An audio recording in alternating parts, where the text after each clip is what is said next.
जनता जनार्दन चाहती है हम पहले से ज्यादा डिलीवर करें।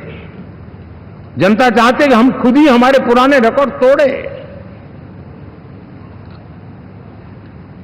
और मैं साथियों एक तरफ एनडीए रखूं, दूसरी तरफ भारत के लोगों के सपने और संकल्पों को रखूं, तो मैं कहूंगा NDA, new India, develop India, aspirational India.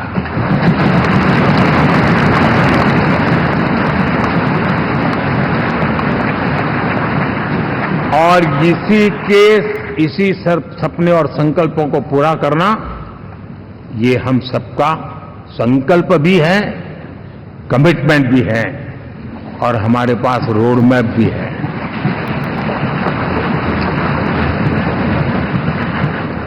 साथियों, एनडीए ने हमेशा करप्शन फ्री, रिफॉर्म ओरिएंटेड, स्थिर सरकार देश को दी है। जब जब हमें अवसर मिला हम लोगों ने काम किया है।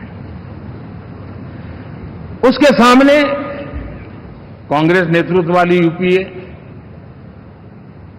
अब उन्होंने पुरानी अपनी छवि सुधारने के लिए नाम बदल दिया, लेकिन पहचान घोटालों की है। आए दिन घोटाले, यही पहचान रही है। और नाम बदलने के बावजूद भी देश उनके घोटालों को नहीं भुला है, उनको नकारा है।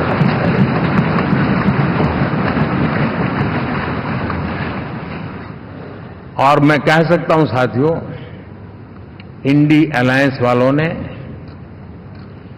एक व्यक्ति का अपोज करने के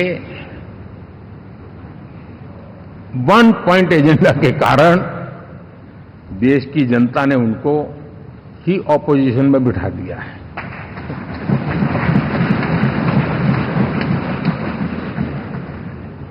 एनडीए विकसित भारत इस संकल्प को लेकर के चुनाव में गया था, देश के लिए सकारात्मक सोच को लेकर के गया था, देश की युवा शक्ति के सामर्थ्य को समझ करके नए अवसरों को लेकर के देश को आगे बढ़ने की बात लेकर के गया था। जबकि हमारे सामने जो लोग थे वो भ्रम फैलाना, झूठ फैलाना, यही गुमराह करने वाले काम यही करते रहे थे। अब एनडीए और उनका देखें, इवन नामांकन में जाएंगे तो भी आपको देखेगा उनका चुनाव प्रचार, उनका नामांकन, हम लोगों का एक एक दृश्य देख लीजिए और उनका एक एक दृश्य देखिए, कितना बड़ा अंतर है।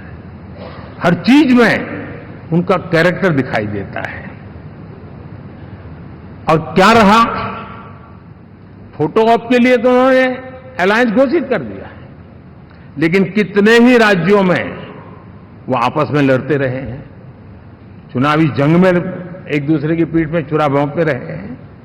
कभी उन्होंने कहा कि ये तो हमारा वैचारिक अलायंस है, वो विचार लेवल पर ठीक है, बाकी नीचे तो हमारा अपना हम तैयार करेंगे। और अब फिर उन्होंने कहा कि भाई हम तो सीट के आधार पर अलायंस करेंगे, टोटल न भी करें, ये भी खेल खेला। और अभी अभी तो चुनाव पूरा शुरू कर दिया कि ये तो हमारा अलायंस लोकसभा के चुनाव के लिए ही था, बाद में नहीं है, ये भी शुरू कर दिया। यानी मैंने बहुत पहले कहा था कि आप देख लेना 4 जून के बाद बिखराव शुरू हो जाएगा, और वो शुरू हो चुका है। इसका मतलब ये हुआ कि वो सिर्फ और सिर्फ सत्ता सुख के लिए एक दूसरे का साथ देने की कोशिश करते थे, लेकिन उनमें उनका अगर स्वार्थ निश्चित होता तो साथ देना, वरना नहीं देना, ये कैरेक्टर था। साथियों, ये लोग कितने ही बड़े झूठे बोलते रहे हैं।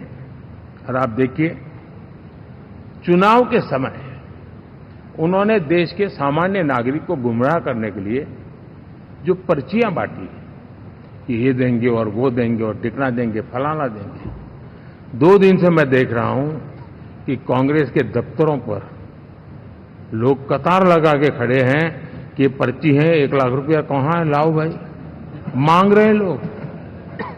यानी आपने जनता जनार्दन की आंखों में कैसा उनको भ्रमित किया, कैसी आंख में धूल झोंक दी तो वो बेचारा सामान्य नागरिक ये मान के चलता था, हाँ भाई 4 दिन के बाद रुपया मिल जाएगा, इसलिए वो जाके खड़ा रह गया।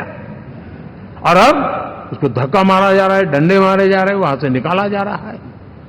अब इस प्रकार का चुनाव ये अपने आप में देश के गरीबों का अपमान है, हमारे देश के सामान्य नागरिकों का अपमान है।